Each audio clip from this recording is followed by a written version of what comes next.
संजीव और आप सभी का हमारे यूट्यूब चैनल में स्वागत है। और हम लोग आज से पढ़ेंगे कक्षा 10 की गणित एनसीईआरटी बेस्ड हिंदी मीडियम की, ठीक है।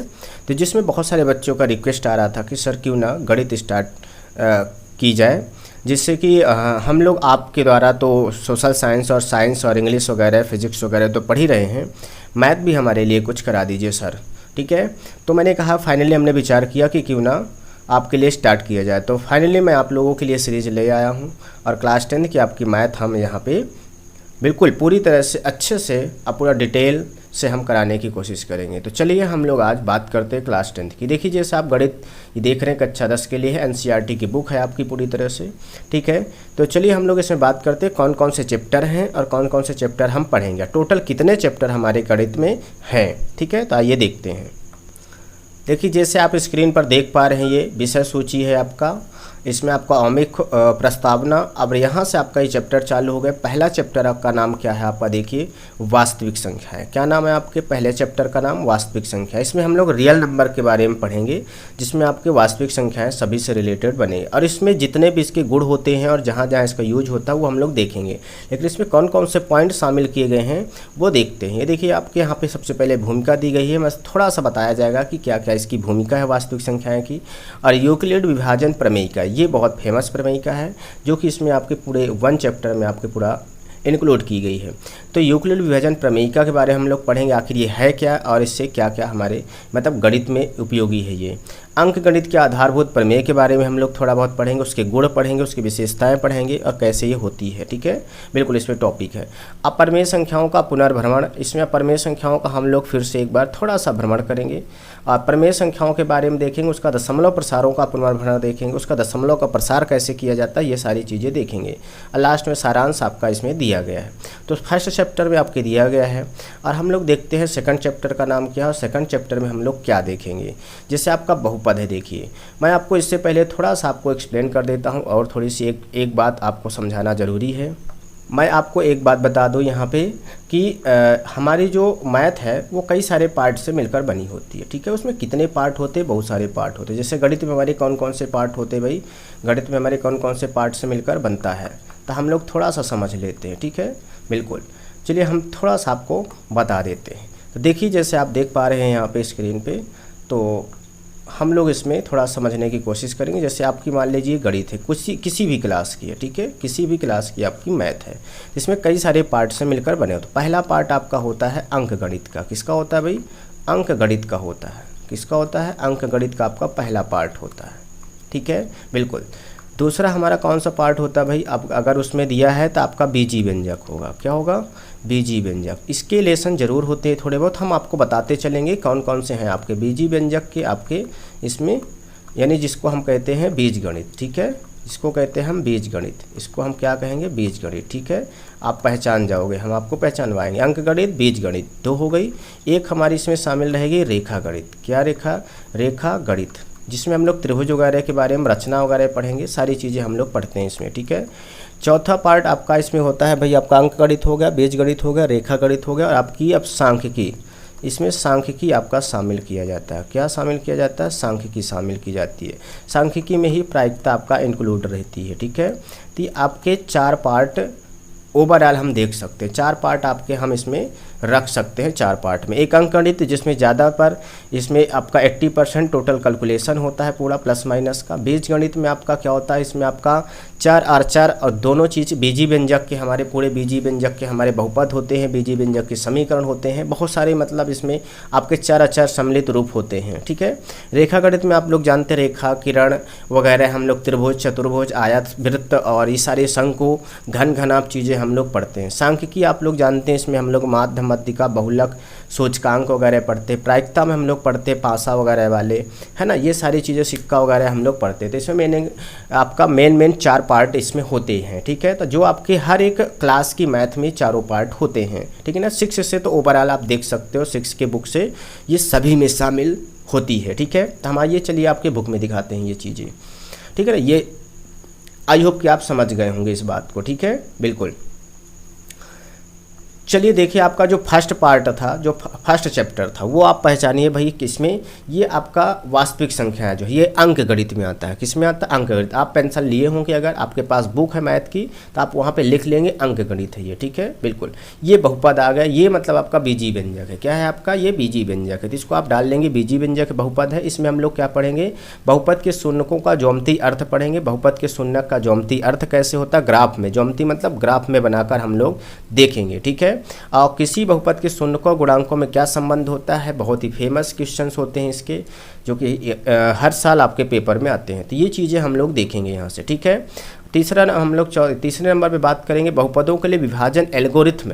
हमारा विभाजन एल्गोरिथम जो होता है बहुत ही मोस्टली होता है, इससे भी क्वेश्चन आते हैं, तो ये हम लोग देखेंगे इसमें, ठीक है, बिल्कुल। तो ये दो टॉपिक आपके बहुत मोस्ट, इसमें हम लोग इसको पढ़ेंगे डिटेल्स। अभी आपको केवल लेसन हम आपको मैथ समझा रहे हैं कि आप लोग कैसे स्टार्टिंग करेंगे। देखिए, अगर आपने इस वीडियो को क्लिक किया है तो भाई कुछ सोच करके किया होगा, ट्रस्ट होगा आपको, तो आप ट्रस्ट बनाए रखिए। हम आपके ट्रस्ट पे बिल्कुल हमेशा खरे उतरेंगे, क्योंकि इसमें हम आपको वैसे सीक्वेंस में पढ़ाएंगे जैसे एक बिगिनर को पढ़ाया जाता है। हम ये मान के चलते हैं कि अभी आप नए 10th में आए हुए हैं, तो आपको बेहतर तरीके से बेसिक चीज़ें से और ऐसा इन्वायरमेंट बना के आपको पढ़ाया जाएगा, ताकि आपको मतलब उसका एक दूसरे से लिंक समझ में आए और आप अच्छे से कनेक्ट कर पाएँ, ठीक है। तो आपको परेशान नहीं होना, जितना चीज़ पढ़ाई जाए आप उसको बराबर पूरी वीडियोज़ देखिए, ताकि आपको बेहतर तरीके से समझ में आएगा। उसी बच्चों को बेहतर तरीके से कमांड बन पाएगी मैथ में, जो पूरी तरह से एक एक चीज़, एक एक पॉइंट को सुनेगा और नोट करेगा, ठीक है। देखिए, तीसरे लेसन में हम लोग क्या पढ़ेंगे भाई? तो दो चर वाले रैखिक समीकरण युग्म, दो चर वाले रैखिक समीकरण युग्म, ये भी आपका बीजी व्यंजक का यानी कि बीजगणित का है आपका, ठीक है, बीजगणित का पार्ट है ये। इसमें हम लोग रैखिक समीकरण के बारे में पढ़ेंगे। दो चर वाले, एक चर वाले, कुछ भी हो, इसमें हमारे रैखिक समीकरण पढ़ेंगे हम लोग, इनके बारे में हम लोग देखेंगे। दो चर रैखिक समीकरण युग्म कैसे होता है, इनका ग्राफी विधि से हल कैसे होता है, और फिर बीजगणितीय विधि से इनका कैसे हल होता है, ठीक है। क्या होता है? बीजगणितीय विधि से। बीजगणितीय विधि हम लोग यहाँ पे 3 पढ़ेंगे। कौन कौन सी आपकी है? देखिए, प्रतिस्थापन विधि पढ़ेंगे हम लोग, विलोपन पढ़ेंगे, वज्र गुणन विधि पढ़ेंगे, ठीक है, बिल्कुल। उसके बाद हम लोग क्या पढ़ेंगे? उसके बाद इसे दो चरों के रैखिक समीकरण युग्म में बदले जा सकने वाले समीकरण, हम लोग ऐसे समीकरण भी पढ़ेंगे जिनको हम रैखिक समीकरण बदल करके उनको हल करेंगे, ठीक है। तो तीसरे आपके चैप्टर में ये चीज़ हम लोग पढ़ेंगे। आगे बात करते हैं हम लोग अगले चैप्टर की, चौथे चैप्टर में चलते हैं। ये जैसे आपका चौथा चैप्टर है द्विघात समीकरण। तो बताइए, वहाँ पे हम लोग रैखिक समीकरण पढ़े, यहाँ पे द्विघात यानी कि जिसकी 2 घात, ऐसे समीकरण जिसमें मैक्सिमम घात 2 होती है और उसमें 1 घात। देखिए, द्विघात समीकरण हम लोग देखेंगे कैसे होता है। गुणनखंड द्वारा द्विघात समीकरण का हल, हम लोग गुणनखंड फैक्टर मेथड से हम लोग देखेंगे द्विघात समीकरण का हल कैसे फाइंड आउट किया जाता है, ठीक है, बिल्कुल। द्विघात समीकरण का पूर्ण वर्ग बनाकर हल करना, पूर्ण वर्ग बनाकर हम कैसे हल कर सकते हैं, ये मूलों की प्रकृति, उनके मूलों की प्रकृति देखेंगे कैसे हम फाइंड आउट कर सकते हैं, ठीक है, बिल्कुल। ये भी आपका बीजगणित है, ठीक है, ये भी बीजगणित है, पीछे वाला भी बीजगणित है, ठीक है, बिल्कुल। आपके यहाँ पे हमने सभी को बता दिया। अभी केवल आपका पहला लेसन बस आपका क्या है भाई?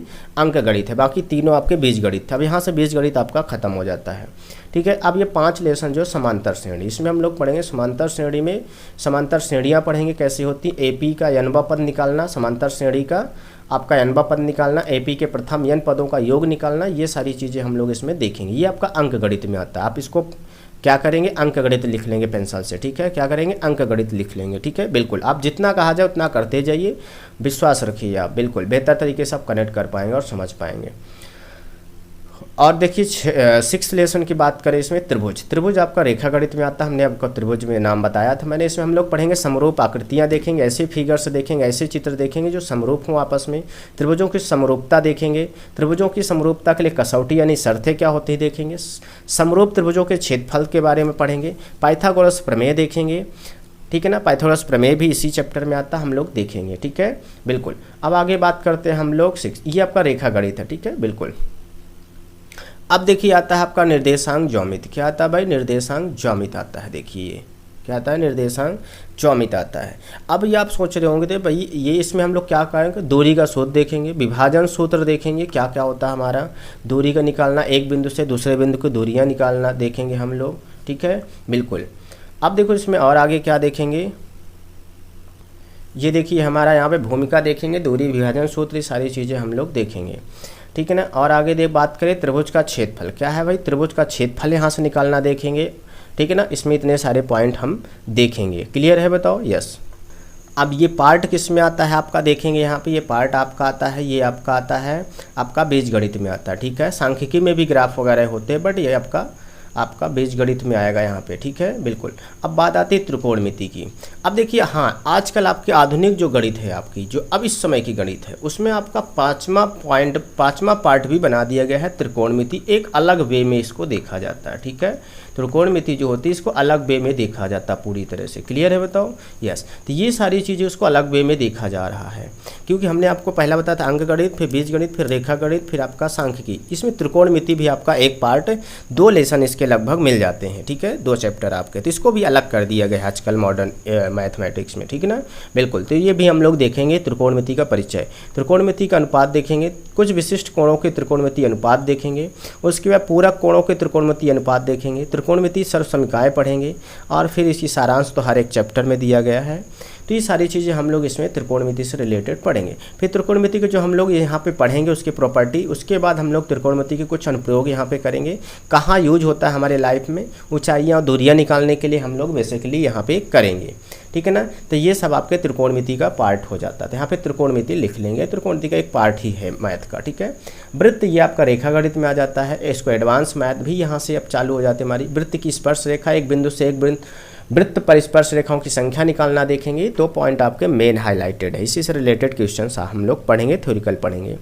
अब देखिए यहाँ पे रचनाएं क्या है आपकी, रचनाएं हम लोग करेंगे किसका, रेखाखंड विभाजन का रचना है, नॉर्मल आपका नहीं है रचना, ठीक है ना, कि एक त्रिभुज की रचना करो, एक चतुर्भुज की। यहाँ पे आपका रेखाखंड का विभाजन करके रचना करना पड़ेगा, किसी वृत्त पर स्पर्श रेखाओं की रचना करना पड़ेगा यहाँ पे, ठीक है। तो रचनाएं आपकी रेखागणित में आएंगी, इनको रेखागणित डाल देंगे, ठीक है, बिल्कुल। वृत्तों से संबंधित क्षेत्रफल, वैसे इसको एडवांस मैथ बोला जाता है, बट ये आपका रेखागणित में आएगा, वृत्तों से संबंधित क्षेत्रफल, ठीक है, बिल्कुल। अब देखिए यहाँ पे हम लोग इसमें क्या क्या पढ़ेंगे भाई, वृत्त का परिमाप पढ़ेंगे, क्षेत्रफल पढ़ेंगे और इसकी समीक्षा करेंगे। त्रिज्यखंड और वृत्तखंड के क्षेत्रफल निकालेंगे, समतल आकृतियों के संयोजन के क्षेत्रफल भी निकालेंगे, कि जो एक जैसे आकृतियाँ होती हैं वो जोड़कर कैसे निकाला जाता है। पृष्ठीय क्षेत्रफल और आयतन, हम लोग यहाँ से पृष्ठीय क्षेत्रफल और आयतन निकालना सीखेंगे। ठोसों के संयोजन का पृष्ठीय क्षेत्रफल, ठोसों के संयोजन का आयतन निकालना देखेंगे। एक ठोस का एक दूसरे ठोस में कैसे रूपांतरण होता है, शंकु का छिन्नक हम लोग यहाँ पे पढ़ेंगे, ठीक है। अब देखिए आपका ये हमारे पूरे पीछे के क्या थे हमारे भाई, हमारी रेखागणित है। अब यहाँ से आती सांख्यिकी, ये देखिए सांख्यिकी आपकी, ठीक है। वर्गीकृत आंकड़ों का माध्य देखेंगे, हमने बताया था आपको, बहुलक देखेंगे, माध्यक देखेंगे, ठीक है, बिल्कुल। जो पहले मध्यिका कहा जाता था, आजकल वो माध्यक कहा जाता है। संचयी बारंबारता बंटन का आलेखी निरूपण देखेंगे। यहाँ पे आपका पहले जो एमपी बोर्ड में बुक में था वो निर्वाह खर्च सूचकांक, उसको हटा दिया गया है, ठीक है, बिल्कुल। अब देखिए यहाँ पे आपके प्रायिकता भी एक अलग पार्ट मान सकते हो या सांख्यिकी में ही शामिल कर सकते हो, ठीक है। तो इसमें हम लोग एक सैद्धांतिक दृष्टिकोण रखते हुए इसके बहुत सारे क्वेश्चंस करेंगे जो कि हमारी लाइफ में भी यूज होते हैं, ठीक है ना। तो मैथ आपको इसी प्रकार से आपको बनाई गई है कि आपकी लाइफ में भी उसका कहीं ना कहीं भाई बिल्कुल हमारी लाइफ में ज़रूरत होगी तभी तो बनाया गया, नहीं तो कैसे बनाया जाता है, सही ना। तो बिल्कुल ये सारी चीज़ें हम लोग आपके पढ़ेंगे यहाँ पे, ठीक है ना। तो आपके पूरे चैप्टर आपके हो गए हैं, समझा दिए गए अब आपके। हम लोग अब इसमें एक एक चैप्टर स्टार्ट करेंगे। तो चलिए आइए देखते हैं फर्स्ट चैप्टर।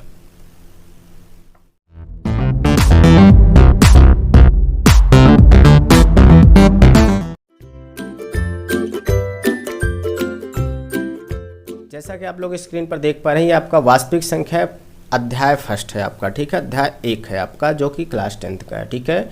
इसका नाम वास्तविक संख्या है। तो हम लोग वास्तविक संख्या हम लोगों को पता होना चाहिए क्या होती है क्या नहीं होती है, सही है ना, बिल्कुल। लेकिन इससे पहले कुछ हम लोग इसमें पढ़ लेते हैं, देखते हैं क्या दिया गया है ना, बिल्कुल। तो देखिए यहाँ पे आते हैं हम लोग नीचे, अध्याय वास्तविक संख्याएँ, आपका मतलब पता होना चाहिए। तो यहाँ पे हम लोगों को सबसे पहले तो हम लोग जो लेसन पढ़ रहे हैं, देखिए वास्तविक संख्याएं, इसके बारे में तो हमको पता होना चाहिए वास्तविक संख्याएं क्या होती हैं, सही है ना। तो आइए हम आपको बता देते हैं वास्तविक संख्याएं क्या होती हैं, चलिए, ठीक है, बिल्कुल। तो यहाँ पे हम लोग देखेंगे वास्तविक संख्याएं हमारी कौन कौन सी होती हैं, कौन कौन सी नहीं होती हैं, ठीक है, बिल्कुल।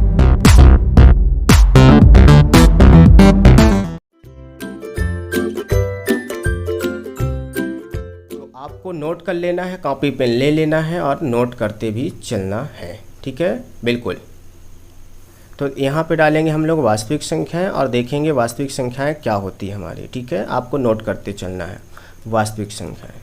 और अगर आपको क्या है कि इसकी PDF भी आपकी बाद में अपलोड कर दी जाएगी, PDF, ठीक है। PDF आपको मिल जाएगी हमारे वेबसाइट पे, वेबसाइट का लिंक मैं दे दूंगा आपको डिस्क्रिप्शन में, ठीक है। बिल्कुल, तो वास्तविक संख्या क्या होती है, सबसे पहले हम इसकी परिभाषा लिखेंगे। तो परिभाषा अगर समझे हम तो इसकी क्या हो जाएगी भाई, आप लोग सबसे पहले लिखेंगे, क्योंकि हम लोग जो लेसन का नाम है तो वो चीज़ तो हमको पता होनी चाहिए, ठीक, सही है ना। बिल्कुल, तो कोई आराम से हम लोग पूरे मज़े लेते हुए पढ़ेंगे, कोई दिक्कत नहीं है। देखिए यहाँ पे हम लोग चलते हैं, इसकी परिभाषा लिख लेते। प्रमेय लिखिए आप लोग भी हमारे साथ, प्रमेय संख्या और अपरिमेय संख्या क्या होती है भाई, प्रमेय संख्या और अपरिमेय संख्या के समूह को, ठीक है, सम्मिलित रूप से, क्या कहते हैं भाई, सम्मिलित रूप से जो होता है हमारा, सम्मिलित रूप से वास्तविक संख्या क्या होती है भाई हमारी, वास्तविक, ठीक है, वास्तविक संख्या के नाम से देखिए हमारा इतना होगा, प्रमेय संख्या और अपरिमेय संख्या के समूह को सम्मिलित रूप से वास्तविक संख्या के नाम से जाना जाता है, ठीक है, ये आपका हुआ, ठीक। अर्थात हम क्या कह सकते हैं भाई, अगर इसको हम ओवरऑल देखें तो अर्थात हम ये कह सकते हैं कि प्रत्येक प्रमेय एवं अपरिमेय क्या होती है, प्रत्येक प्रमेय एवं अपरिमेय संख्या वास्तविक संख्या है, ठीक है। ये देखिए यहाँ पे अब आपके बात आ जाती है कि सभी जितने भी प्रकार की हमारी प्रमेय होती हैं, अपरिमेय होती है, टोटल उसको सम्मिलित रूप से हम क्या कहते हैं, वास्तविक संख्याएं होती हैं। बट अब यहाँ बात आ जाती है कि भाई प्रमेय और अपरिमेय संख्या क्या होती है भाई, क्योंकि हम लोग जब प्रमेय अपरिमेय जानेंगे तभी तो वास्तविक संख्या तक पहुँचेंगे, सही है कि नहीं। बिल्कुल, तो यहाँ पर ये चीज़, अब यहाँ पर इसे हम क्या करते हैं, इसे कैपिटल R से प्रदर्शित किया जाता है, किसे भाई, वास्तविक संख्या को कैपिटल R से प्रदर्शित किया जाता है। ये भी आपको पता होना चाहिए, संकेत इसका प्रदर्शित किया जाता है। ये देखिए क्यों इसको कहा जाता है भाई, क्योंकि इसके इंग्लिश में कहते हैं रियल नंबर, क्या कहते हैं इसको हम, रियल नंबर, ठीक है। बिल्कुल, यहाँ पे संख्याएं हैं तो रियल नंबर्स कर देंगे हम, ठीक है, रियल नंबर्स यानी कि आपकी वास्तविक संख्या, इसलिए रियल से R लिया गया है। तो आपको इंग्लिश वर्ड भी ध्यान देना है ताकि हम संकेत को याद रख सकें, ठीक है, माइंड में। बिल्कुल, ये सारी चीज़ें हमारी हो गई हैं, बताइए, ठीक। अब यहाँ पे अब ये तो हमारी हो गई, प्रमेय अपरिमेय हो गई, ठीक है, कि इनको सम्मिलित रूप से हम कहते हैं। अब बात आती है हमारी कि ये वास्तविक संख्या जो होती है कितने प्रकार की होती है, तो पहले हम लोग ये देख लेते हैं, उसके बाद हम लोग प्रमेय और अपरिमेय संख्या समझ लेंगे, ठीक है, या फिर पहले प्रमेय और अपरिमेय देख लेते हैं। चलिए आइए हम प्रमेय और अपरिमेय देख लेते हैं पहले, ओके। बिल्कुल, तो देखिए हम लोग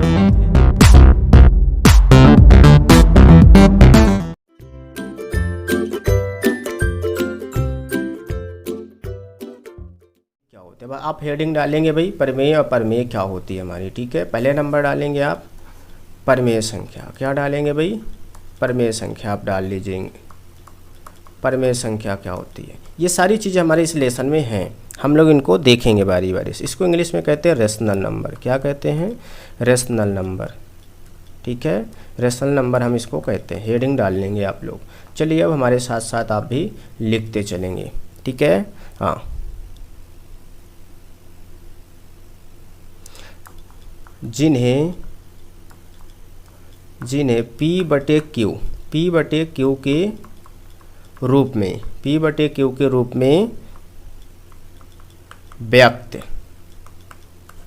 व्यक्त किया जा सकता है,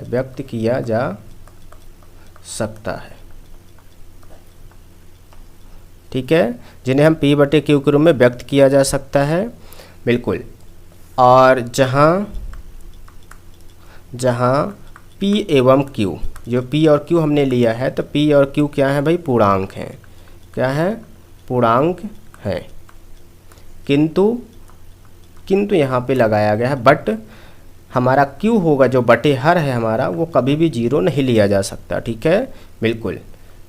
एवं अगर हम देखें तो जो हमारा p बटे क्यू होता है, p एवं यहाँ पे अगर हम इसको ऐसे समझें, ये हो गया हमारा बराबर नहीं हो सकता ये, ठीक है, तथा कर लेते हैं हम p एवं q में कोई भी उभयनिष्ठ, यानी कि उभयनिष्ठ गुणनखंड, क्या भाई, उभयनिष्ठ गुणनखंड, कोई भी उभयनिष्ठ, हम इसको मतलब समझाएंगे आपको, अभी आप केवल लिखेंगे उभयनिष्ठ गुणनखंड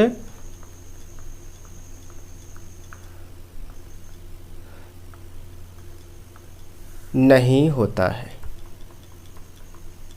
ठीक है, बिल्कुल। हम लोग यहाँ पे एग्जाम्पल लिखेंगे, अब आपको हम समझाएंगे भी कैसे होता है, ठीक है, आप परेशान नहीं होना है। देखिए यहाँ पे बात आती है हमारी, देखिए यहाँ परिमेय संख्या जो रेशनल नंबर हमारा है, देखिए जिन्हें p बटे क्यू के रूप में व्यक्त किया जा सकता है। आपको पता है कि हमारी जो फ्रैक्शन होती है, भिन्न होती, उसको हम लोग किस में भाई, परिमेय ये बटे में तो व्यक्त कर सकते हैं भाई। अंश हर होता है, आपको पता है भाई, भिन्न हमारा अंश और हर होता है, क्या होता है, अंश और हर होता है। इसको भी तो हम बटे, ये देखिए हम लोग p बटे क्यू के रूप में व्यक्त कर सकते हैं भाई, बिल्कुल कर सकते हैं। तो फिर हमारा भिन्न और परिमेय संख्या में क्या डिफरेंस रह जाएगा, यही डिफरेंस है। मैं आपको बताता हूँ, यहाँ पे आपको अधूरी परिभाषाएं दी जाती हैं। देखिए जिन्हें p बटे क्यू के रूप में व्यक्त किया जा सकता है, जहाँ p और q पूर्णांक है, बिल्कुल, पूर्णांक मतलब पूर्ण संख्या मतलब वो कंप्लीट नंबर होनी चाहिए, कंप्लीट नंबर, ठीक है, पूर्णांक नंबर। हम लोग आपको आगे पूर्णांक भी बताएंगे। अभी आप समझ लो कि जैसे हमारे 1 है, 2 है, 3 है, ये पूरी संख्या, आधी नहीं होनी चाहिए, ठीक है, आधी नहीं होनी चाहिए, जिसको सॉल्व करने पे आधा नहीं आना चाहिए, जैसे 2.5, 2.3, ये सारी चीज़ें नहीं आनी चाहिए, ठीक है, बिल्कुल। आपको पूरा आना चाहिए, पूरी संख्या, जैसे 10 है, 20 है, 30 है, ये मतलब आपका 25 है, 5 है, ये पूरी संख्या, आधी नहीं है, ठीक है ना, बिल्कुल। किंतु क्यू जो आपका है हर, यानी कि अगर p हमारा अंश है और हर क्यू है, तो क्यू को कभी भी आप जीरो नहीं लेना, ठीक है, जीरो नहीं लेना। बाकी आप कोई भी, आप a लिख सकते हो, और 2 आपका हो सकता है, 3 हो सकता है, 4 हो सकता है, 5 आपका कोई भी नंबर हो सकती है, लेकिन जीरो नहीं हो सकती, ठीक है।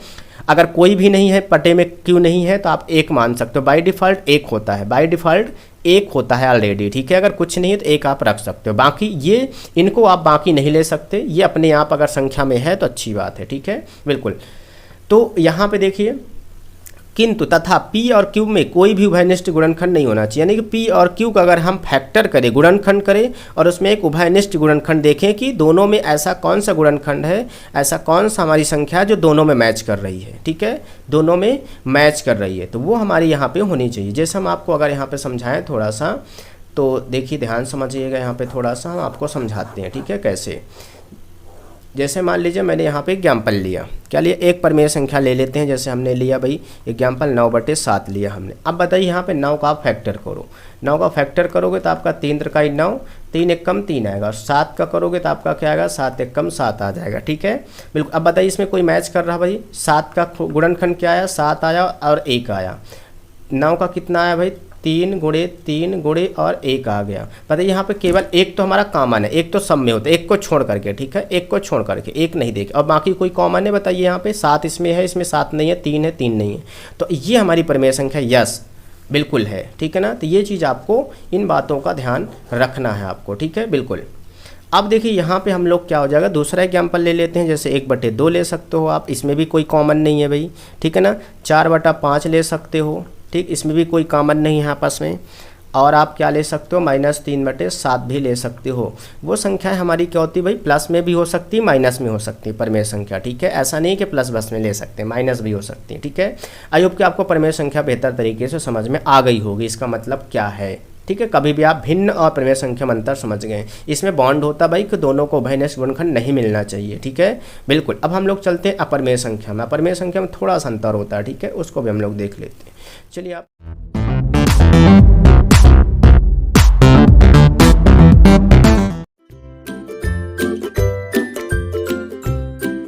डालिए भाई फटाफट, दूसरा नंबर डालिए अपरिमेय संख्या, ठीक है। हम आपको पूरी जो शब्द मिलेगा हम आपको डिटेल बताते चलेंगे, ठीक है, बिल्कुल। अपरिमेय संख्या, अपरिमेय संख्या को क्या कहते हैं भाई, इंग्लिश में हम इरेशनल नंबर, क्या कहते हैं, इरेशनल नंबर कहते हैं, इरेशनल नंबर, ठीक है, बिल्कुल। अब देखिए इसकी परिभाषा अगर हम लिखें तो क्या लिखेंगे भाई, इसकी परिभाषा आप लिखेंगे जिनको P/Q के रूप में नहीं व्यक्त किया जा सकता है, नहीं व्यक्त किया जा सकता है, ठीक है, नहीं व्यक्त किया जा सकता है, ठीक है, बिल्कुल। तो यहाँ पे इसको हम P/Q के रूप में ही व्यक्त नहीं कर सकते हैं। कैसे भाई, अगर हम एग्जाम्पल ले ले भाई, तो एग्जाम्पल से हम आपको समझाते हैं कैसे हम लोग नहीं कर सकते हैं। क्लियर है, बिल्कुल। चलिए आइए एग्जाम्पल से आपको बताते हैं। जैसे हमारा मान लीजिए यहाँ पे √3 लिखा हुआ है। अब √3 लिखा है, इसकी वैल्यू कितनी होती भाई, आपको पता है 1.732 होता है हमारा। ये हमारा दशमलव में, देखिए आधी संख्या, हमने आपको क्या बताया था भाई, पूर्णांक होनी चाहिए, संख्याएं क्या होनी पे P/Q जो होता है आपका, वो आपका क्या होना, कंप्लीट संख्या आनी चाहिए, पूर्णांक होनी चाहिए। यहाँ पे पूर्ण संख्या नहीं है भाई, गलत है, ये पूर्णांक नहीं है, 1.7 यानी आधी है आपकी। √3 का अगर हम वर्गमूल निकालेंगे तो यही आएगा, ठीक है। तो इसको हम P/Q के रूप में नहीं रख सकते, ठीक है, बिल्कुल। जैसे हमारा √5 है, इसका भी नहीं रख सकते हम। पाई का मान है, पाई है, इसको भी नहीं रख सकते हैं, सही है ना, बिल्कुल। और यदि आप कोई कहे √4, आप फंस मत जाना कि √ वाली ही केवल अपरिमेय संख्या होती ना, इसमें क्या होगा भाई, इसको हम जब इसका हम हल करेंगे तो क्या हो जाएगा, 2 × 2 हो जाएगा, तो इसका 2 बाहर आ जाएगा। अब 2 बाहर आ जाएगा तो इसको 2/1 हम बाय डिफ़ॉल्ट 1 होता है, हमने बताया था, आप 1 ले सकते हो हर में, ठीक है। ये आपका अंश हो गया, और आप इसके हर में कुछ नहीं है तो आप 1 मान सकते हो, ठीक है। अब बताइए, अब हर को चेक करेंगे, उसमें क्या बताया था, जो P/Q होता है परमेय संख्या में, वो Q हमारा जो है कभी 0 नहीं हो सकता, 0 नहीं 1 है, बिल्कुल, ये आपका परमेय संख्या बन गई। यानी कि ये आपका √4 अपरमेय संख्या नहीं हो सकती है, परमेय संख्या, ठीक है। तो आपको ऐसा करके भी, हल करके भी देखना है कि वो आपका यानी कि कंप्लीटली बाहर नहीं आना चाहिए, उसको P/Q में आप नहीं बना सकते हो, वो संख्या हमारी अपरमेय संख्या होंगी। क्लियर है, दैट्स इट। अब देखिए हम लोग आगे चलते हैं भाई, अब बात करते हैं, हम लोग चलते हैं अपने बुक में चलते भाई, और उसमें क्या बताया है भाई, और बात आती है, हाँ, उसमें परमेय अपरमेय।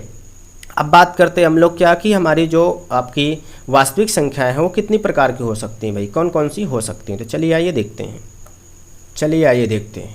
देखिए यहाँ पे आप डाल लेंगे भाई वास्तविक संख्या के प्रकार। तो यहाँ पे डालेंगे हम लोग वास्तविक संख्या 2 प्रकार की होती है, ठीक है। यहाँ पे प्रकार डाल लेंगे, हेडिंग में हम प्रकार, ठीक है, बिल्कुल। अब यहाँ पे आगे हम लोग चलते भाई, देखते हैं भाई, हम लोग लिखते हैं वास्तविक संख्याएं, ऐसे कर सकते हो चाहे, या फिर वास्तविक संख्या 2 प्रकार की होती है। वास्तविक संख्या कितनी प्रकार की होती है भाई, 2 प्रकार की होती है। वास्तविक संख्या मुख्य रूप से 2 प्रकार की होती है, 2 प्रकार की होती है, ठीक है। ये चीज़ आपका हो गया, होती है। अब देखिए कौन कौन सी होती है भाई, पहला नंबर हम लोग देख लेते हैं कौन कौन सी होती है हमारी। पहला नंबर आपकी होती है धनात्मक वास्तविक संख्या। क्या होती है, धनात्मक वास्तविक संख्या। क्लियर है भाई, हाँ, जहाँ समझ में ना आएगा कमेंट बॉक्स में आप पूछ लीजिएगा, मैं उसका रिप्लाई ज़रूर करूँगा। धनात्मक वास्तविक संख्याएँ, ठीक है, यह संख्या, ये हो गया आपका। दूसरा अब आपके मन में तो पक्का आ गया होगा, क्योंकि ऋणात्मक भाई, धनात्मक है तो ऋणात्मक आपका हो ही जाएगा, ऋणात्मक वास्तविक संख्या है, ठीक है। ये सब आपको नोट करते चलना है, क्योंकि सभी आपको सभी जगह नहीं मिलेंगी, ठीक है ना, बिल्कुल। धनात्मक वास्तविक संख्या और ऋणात्मक वास्तविक संख्या। धनात्मक वास्तविक संख्या का अगर एग्जाम्पल ले हम यहाँ पे, आप समझ सकते हैं, एग्जाम्पल मैं ले लेता हूँ, ठीक है। चलिए देखिए यहाँ पे एग्जाम्पल लेते हैं, तो जैसे आपका कोई भी प्लस में ले लीजिए, जैसे 7/12 लेना है, लेकिन आपके ध्यान रखना वास्तविक संख्या परमेय अपरमेय ही होनी चाहिए, ध्यान रखना, आपको भिन्न नहीं उठा लेना है ना, भिन्न नहीं। इसमें देखिए 7 और 12 में बताइए, ये बटे के रूप में यानी परमेय संख्या है। परमेय संख्या क्यों है भाई, भिन्न क्यों नहीं है, क्योंकि इसमें देखिए 7 और 12 का आप कोई भी गुणनखंड कीजिए, कोई कॉमन नहीं निकले, एक के अलावा, ठीक है, बिल्कुल। और कोई ले लीजिए, जैसे 13/11 ले लीजिए भाई, ठीक है। और आप कोई भी ले सकते हैं, परमेय संख्या 124 भी ले सकते हैं, क्योंकि इसका बटा 1 आप मान सकते हो ऑलरेडी। कोई संख्या भी नॉर्मल भी संख्या होती है, 5 हो सकती है, 20 हो सकती है, ठीक है। ये सारी हमारी क्या हो सकती हैं, वास्तविक संख्या यानी परमेय संख्या में आ जाती हैं। अगर ऋणात्मक आपको वास्तविक संख्या लिया जाए तो ऋणात्मक यानी कि आपका यही चीज़ आप माइनस कर दीजिए। क्या कर दीजिए भाई, माइनस कर दीजिए। ये देखिए आपका -√3 कर लीजिए भाई, क्योंकि आपका परमेय संख्या भी शामिल होती है वास्तविक संख्या में, तो आप उसको भी शामिल कर सकते हैं। -4 हो गई आपकी। तो ये सारी चीज़ें क्या हैं भाई, क्या है आखिर ये सारी चीज़ें आपकी वास्तविक संख्याएं हैं। तो आपके धनात्मक वास्तविक संख्या और ऋणात्मक वास्तविक संख्या हो गई, सही ना। तो ये सारी चीज़ें आपकी हो गई हैं। अब आखिर वास्तविक संख्या तो हमारे लेसन का ही नाम है, तो हम लोगों ने पढ़ा उसमें प्रमेय अप्रमेय पढ़ा, इसके प्रकार पढ़ा हम लोगों ने, और एग्जाम्पल भी समझा, और भिन्न में और इसमें सारी चीज़ों हम लोगों ने अंतर भी देखा, ठीक है। लेकिन बात आती है वास्तविक संख्या।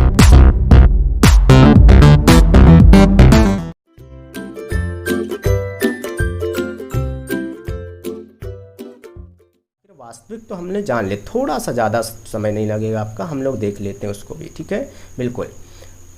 क्योंकि मैथ पढ़ रहे हो तो आपको मैथ में कमांड चाहिए ना, तो फिर आपको मेहनत करनी पड़ेगी, थोड़ा हमारा साथ देना पड़ेगा आपको। जो हम पढ़ा रहे हैं आप पढ़ते चलिए, मैं गारंटी से कहता हूँ आपको एक दिन मज़ा आएगा और मैथ यूं ही उड़ जाएगी आपकी, ठीक है। मैथ एक मैजिक है, जिसको आपने मैजिक अगर करना सीख लिया, मैजिक पहचानना सीख लिया तो फिर ख़त्म। अब वास्तविक संख्या देख लेते हैं भाई, ठीक है ना। तो यहाँ पे अगर इसकी हम डिफिनेशन की बात करें तो हम कुछ इस प्रकार लिख सकते हैं भाई, अवास्तविक संख्या, क्या डालेंगे भाई, अवास्तविक संख्या, अवास्तविक संख्या यदि किसी संख्या का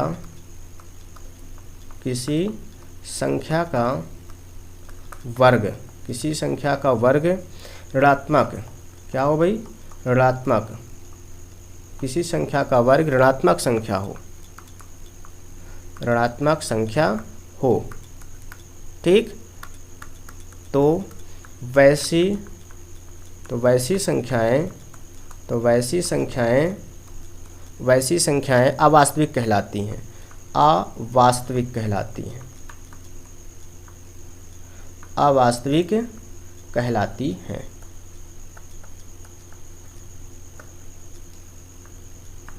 ठीक है, बिल्कुल अवास्तविक कहलाती है, ठीक है, बिल्कुल। अब इसमें क्या होता है कि जैसे हम कुछ एग्जाम्पल लिख लेते हैं भाई। एग्जाम्पल अगर हम देखें, एग्जाम्पल की बात करें अगर हम, तो एग्जाम्पल आपका समझ सकते हैं, ठीक है, बिल्कुल। यहाँ पे हम लोग देख लेते हैं एग्जाम्पल में, जैसे हमारा अंडर रूट में -1 ले लिया भाई हमने, ये क्या हो गया भाई, माइनस में है। अगर माइनस में ना होता तो भाई हमारा एक बाहर आ जाता, तो प्रमेय संख्या नहीं वास्तविक संख्या हो जाती। अब यहाँ पे माइनस है हमारा भाई, देखिए माइनस है ये हमारा, तो ये माइनस में हमारा क्या है भाई, अवास्तविक संख्या। माइनस में आप 4 भी ले लो तब भी आपका ये, यानी कि आपका ये ज़्यादातर आपका ऐसे जो है हमारे, और अगर -4/4 लिखा है ये आपका, यानी कि यहाँ पे आपका देखिए ग्रुप में लिखिए अवास्तविक संख्याएँ सारी हैं, ठीक है। क्या है आपकी अवास्तविक संख्याएँ। देखिए यहाँ पे ये अंडर रूट यहाँ पे लगा देंगे, अंडर रूट के बिना नहीं लगाएंगे, ठीक है, बिल्कुल। अंडर रूट के बाहर कर देंगे तो फिर हमारा तो वास्तविक चल में चली जाएगी, ठीक है, क्योंकि वास्तविक हमारी धनात्मक ऋणात्मक दोनों होती हैं, ये आपको ध्यान रखने की। 3 और 4 में हमारा कोई कॉमन भी नहीं हो रहा गुणनखंड, तो आपका चला जाएगा प्रमेय संख्या में, तो गलत हो जाएगा, ठीक है। इस बात को आपको ध्यान रखना है, ठीक है, बिल्कुल। अब देखिए यहीं पे अगर हम वास्तविक अवास्तविक दोनों को मिक्स कर दें, दोनों को मिला दें, तो वो क्या बनती है, हमारी सम्मिश्र संख्याएं बनती हैं। क्या बनती हैं, सम्मिश्र संख्याएं, बिल्कुल। तो हम सम्मिश्र संख्याओं की परिभाषा क्या कह सकते हैं भाई, ऐसी संख्याएं जिसमें हमारी वास्तविक और अवास्तविक संख्याओं का मिश्रण हो, उसको कहते हैं मिश्रण। यानी कि आप 3 ले लो भाई और अंडर रूट -4 ले लो, देखिए ये आपकी वास्तविक संख्या हो गई, ये आपकी वास्तविक संख्या, मिला दिया गया तो क्या बन गया, ये सम्मिश्र संख्या बन गई। क्या बन गई भाई, सम्मिश्र संख्या बन गई।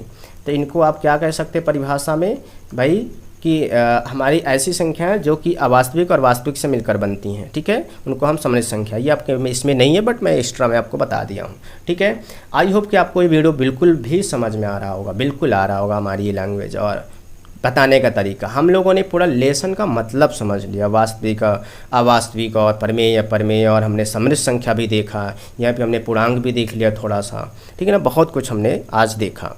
तो आज ही हमारी फर्स्ट वीडियो थी, फर्स्ट चैप्टर का, और गणित आपके क्लास 10th के लिए फर्स्ट वीडियो थी, इसलिए हम लोग आज इस वीडियो को यहीं पे ख़त्म करते, ज़्यादा लॉन्ग नहीं करते हैं। बाकी वीडियोज़ को हम लोग 40-45 मिनट की बनाया करेंगे, 1-1 घंटे की भी बनाएगी, बट अभी फ़िलहाल अभी फर्स्ट वीडियो है, तो इसलिए अभी हम लोग इतने ही टाइम करते हैं, क्योंकि ज़्यादा लंबी नहीं होनी चाहिए, ठीक है, बिल्कुल। और आप इसको अच्छे से देख लेंगे 1 से 2 बार और नोट कर लेंगे, आई होप कि आप, और आप बिल्कुल विश्वास रखिए आपको बेहतर तरीके से समझ में। तो ठीक है, आप पढ़ते रहिए, मुस्कुराते रहिए और अपना ख्याल रखिए। हम लोग मिलते हैं नेक्स्ट वीडियो में, तब तक के लिए जय हिंद।